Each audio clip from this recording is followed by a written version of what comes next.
Wow, wonderful. Amashimesi. Ariko Neri yaziye igihe. Mbega Neri. Neri rero aba yaragiye no kwiga n'ibitendo. Pasifanda rwose uyu munsi murashimishije. Ndaje mbabwire. Cloud.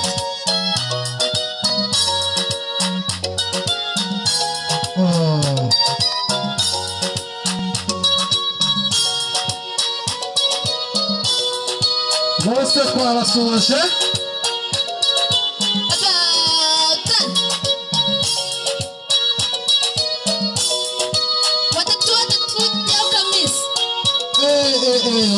Watatu jeo kamisi. Yego. 1, Aho. 2, Manuka. 3, Yego. 4. Aho ngaho. Kubitamo. Bose bani banyigito. Kuva ku myaka 10 kugeza ku myaka 15. Aho bambara inkweto z'umukara, amasogisi y'umweru, bakambara amajipo cyangwa se amapantaro y'icyatsi kibisi. Bose babasuje mu amashi menshi cyane. Hariya rwose hari umukapiteni urimo kubirebesha ijisho, ari kubikamera mu kanya agiye kubyandika anabyohereza aho bigomba kugera. Mbega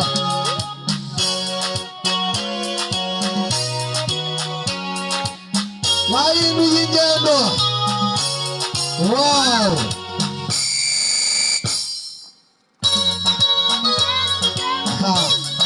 bose babikoze neza cyane.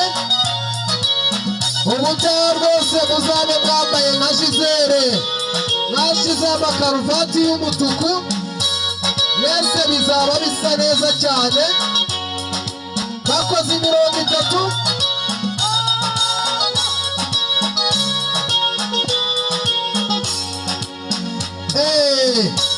Dore uko bihindutse. Ese barongera guhura? Bahuye neza cyane rwose.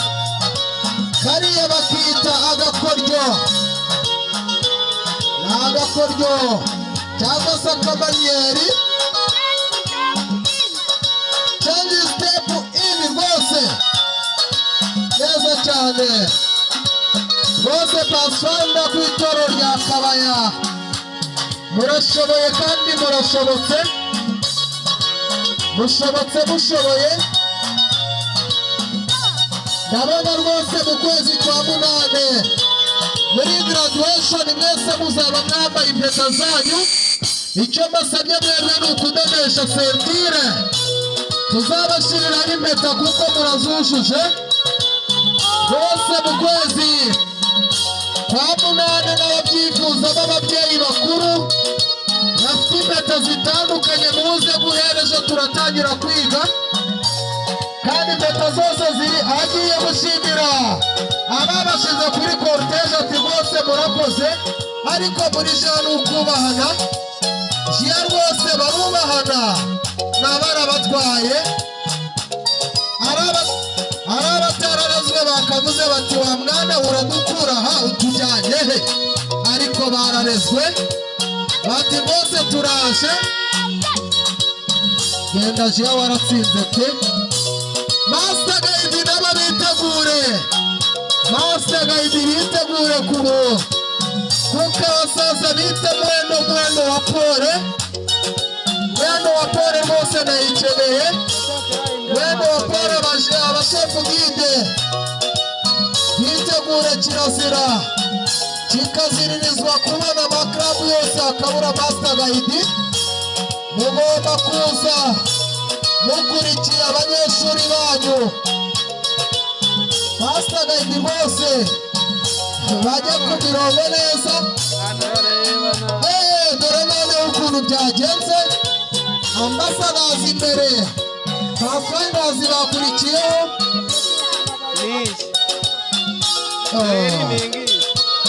ayandi agiye gushyiramo arabura iminota ibiri iminota ibiri muyinjoyinge muko mushatse ariko nishira ndababwira nti byarangiye